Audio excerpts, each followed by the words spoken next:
We all know by now that if you put a frog in water and slowly bring it to a boil, well, the frog won't even notice that it's dying. So I wanted to take a minute to remind my fellow citizens how hot it's getting in Kansas. Our governor and legislature is more off the rails than Amanda Bynes on bath salts. Lately, we've had the largest education cuts in state history, a bill allowing guns in nearly every public building, and enough anti-abortion legislation to make the now defunct Exodus Ministries stop praying away the gay and say, "Whoa, take it easy there, buddy." Combine this with the war crimes of the previous years under Governor Brownback, such as, well, being the first state to ever completely defund our Arts Commission and approving coal plants that send energy to other states while polluting our own, while also discouraging the wind energy that Kansas has in an unlimited supply. With all this, in 10 years, our rolling plains may actually look more like, well, the Road Warrior.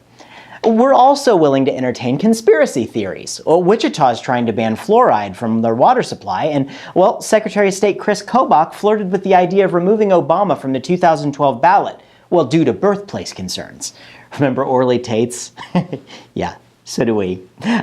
My favorite part of all this is the drastic cuts in public spending, which, combined with being able to carry guns everywhere, means that a trip to the public library, well, could be like an episode of The Walking Dead. I love that show. I don't know how I'd feel about living in it. Moving on.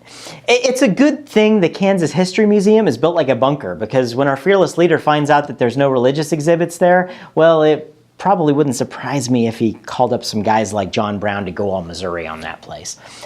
So, how did we get here? Governor Brownback potentially won by positioning himself as the most religious candidate, swaying voters who didn't care that he may or may not have been the most sensible candidate. More realistically, well, he spent 4 times as much money on his campaign than his opponent, Tom Holland, which is proof that money talks.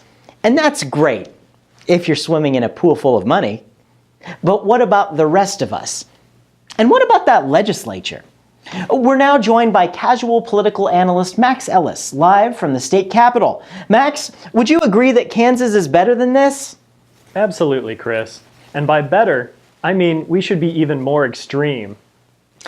I'm sorry, I don't think I'm following you there. As Representative Virgil Peck said, we're not conservative enough. I'm certain that it wouldn't surprise any of us to see today's Kansas legislature tar and feather true Kansas statesmen like Bob Dole and Dwight Eisenhower. And we can go so much farther. Oh, we dropped education funding below sustainable and morally justifiable levels. If we're really serious about the budget, then let's kick all the teachers off the state's dime and educate our kids solely through Sunday school. That doesn't sound very realistic. That's because you're a heathen. Let's face it, our state is falling behind. Texas attracts so many big businesses with promises of low regulation, and they delivered by letting one of their fertilizer plants explode. When's the last time Kansas did anything like that? Who would want to build a distribution center here, knowing that we don't have any easily preventable, huge industrial accidents? Wait, you actually Hold on, I'm not done. Now, you mentioned fluoridation. Wichita is no Washington state, but they have the right idea. Again, we need to push further. Get the government out of our water supply entirely. Most houses around here still have cisterns, right? Well, not downtown. And that's not all. Kansas is also falling behind on the abortion race. West Virginia, Wisconsin, and Texas, again, are all way ahead of us here. But I have a solution. Restricting women's rights to pre-1800s levels is all fine in modern society, but it's reactive. We have to treat this issue proactively, and we can do so while sticking to traditional principles.